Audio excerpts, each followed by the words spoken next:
Então, qual é o nome de vocês? Beatriz, Jennifer. E tu, menininha, qual é teu nome? Eu sou uma mais nova de todo mundo, chama tá? E o que vocês estão fazendo agora?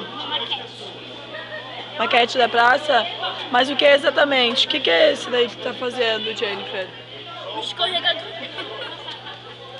Tu, Beatriz, o que tá fazendo? Tô pintando muito. Mostra teus dedos, deixa eu ver.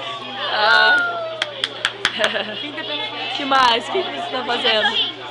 Um cachorrinho? Deixa eu ver. Ai, Carol, busca o cachorro, busca o cachorro. Ai, que bonito. Que lindo cachorro.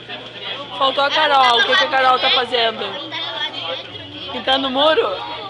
E esse vento verde e amarelo? Tá ficando muito linda a maquete de vocês. Ai, eu quero pintar aqui o muro, gente. Opa, faltou uma, a Milena. Ah, O que tá fazendo, Milena? eu vou botar as florzinhas. Deixa eu ver. Fazer um círculo maior, tá? Cadê o azul? Tá bem. Faça o azul. E o Bruno, que é o homem do Oasis. O que tá fazendo, Bruna? Tentando fazer assim. Deixa eu ver. Opa, faltou uma.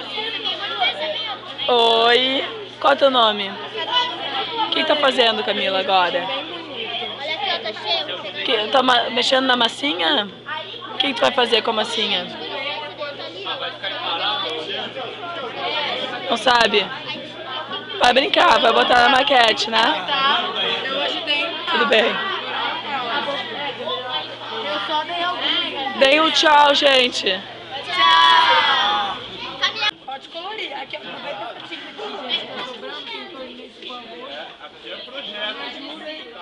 E a gente vai cortar ele com a mesma pode ser assado. Não, é diferente, ó. Agora um pouquinho. Lembra quando tu subia lá no brinquedo?